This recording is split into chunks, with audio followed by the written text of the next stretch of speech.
Seduction is a high form of power. If you're more seductive in your approach, if you're more indirect, people will do what you want or go in your direction without ever even realizing it. What makes for a great seducer is very simple. I can summarize it very simply.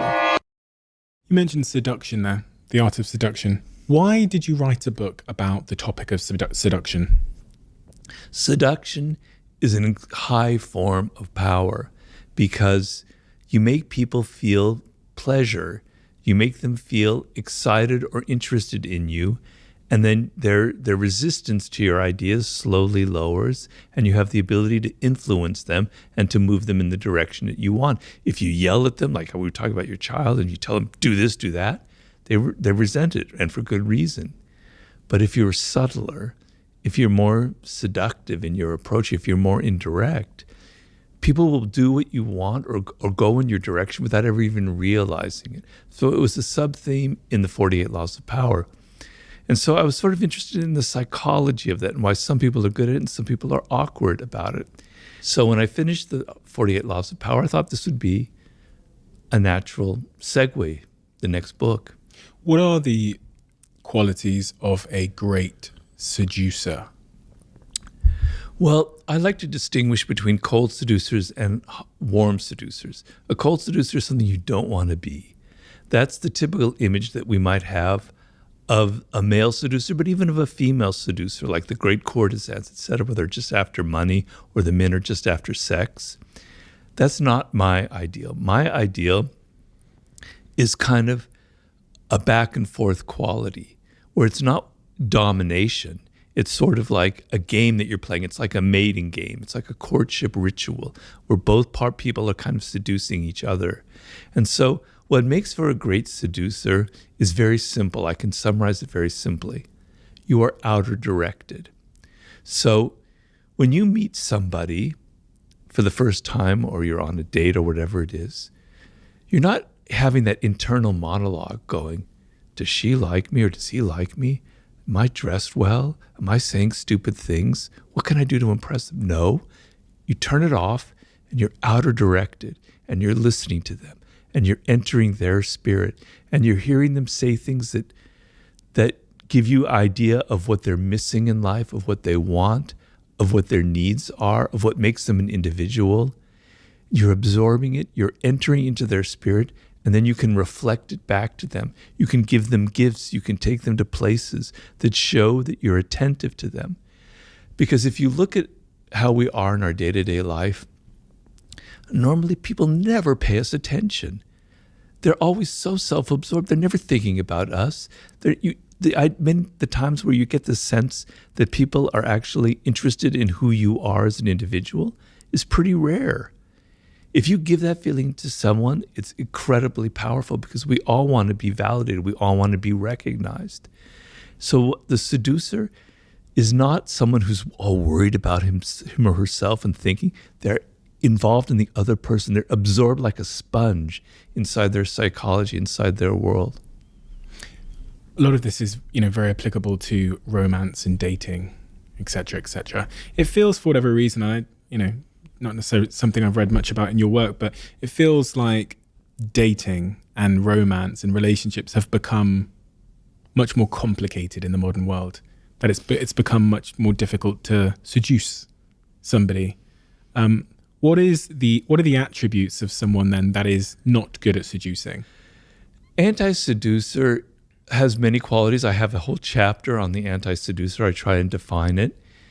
There's several of them. I don't have them all memorized, but one quality that's very anti-seductive is preaching and moralizing. Is like telling people, oh, that's wrong what you just said, or your politics are ugly, or you're not really good at this, or something or other. Having a moral superiority, a sense of sanctimony in a realm which should be about pleasure, where should be that kind of equality, that kind of back and forth dynamic, where you're asserting your moral superiority, is deeply, deeply anti-seductive, the element of preaching to people. Not being generous, and I mean not just with money is important, but not being generous with your spirit, right? You want to be open. You want to give as much as you can to the other person of yourself, of your time, of your money, of your energy, etc. So being all kind of crimped and I don't want to give. I don't want to spend money. I want to take you to the cheap place to eat. I don't want to give you much time is very, very anti-seductive. When you were talking a second ago about the person who goes on the date and they're thinking about themselves and what they, what their hair looks like or whatever else, that spoke to an insecure person. Is insecurity a seductive quality or is it a anti-seductive quality? It is anti-seductive. Now, there is a part of weakness that is seductive. So I would say vulnerability is seductive, but insecurity is anti-seductive. And there's a big difference. Why does vulnerability draw people to you?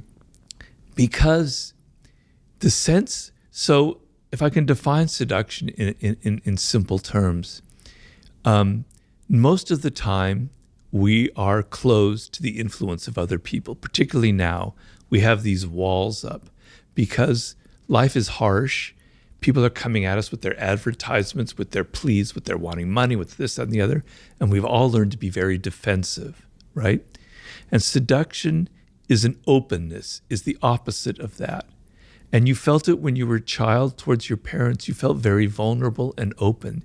And there was an element of your parents and how they treated you that was very much like a seduction, right? So seduction is about being open to the other person to the extent where you can even fall in love. You can fall under their spell. And the sense of letting go of your ego, letting go of your defensiveness, and letting another person enter your world is being seduced. It requires vulnerability. If you meet, the typical scenario is of a man who's not vulnerable at all. He's so powerful and in control and everything, has no vulnerabilities. It's frightening, for a woman. It could be very frightening. Like this, he's so strong, he's so invulnerable that there's something wrong about it. Maybe he's a serial killer. Maybe he's got skeletons in his closet. Something isn't right about that. What seduces you about a puppy, about a child, about an animal, is their vulnerability. It makes you want to hug them. It makes you want to help them, right? The sense which if you came upon a tiger that's there and they don't need that, well, that's not seductive. I mean, on your screen it is, but if they're there in your living room, that's not seductive. But that puppy is, right? Vulnerability, the sense that somebody needs protection or help, brings out qualities in us that we don't normally have that I think allow for seduction. So that is being vulnerable. That is, I can be influenced by that other person. I am open to their spirit, right? That's being vulnerable. The word vulnerable, I hate to sound like a professor here, so excuse me, in seduction, comes from the root of it means a wound, vulnus. So you have a wound inside of you and you need healing. And the other person naturally wants to help you, right? But being insecure is the opposite. Means I'm so self-absorbed, I'm so worried about myself that I can't get out of it. And we've all had that experience. When you meet somebody and you can sense, you can smell their insecurity in them. I'm not judging them because we all have insecurities. It makes you feel insecure. It makes you feel a little bit awkward. Whereas if you meet someone who's not like that, who's confident, etc., it brings out that quality in you.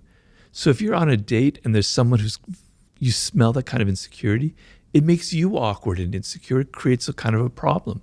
So that would be the difference between the two.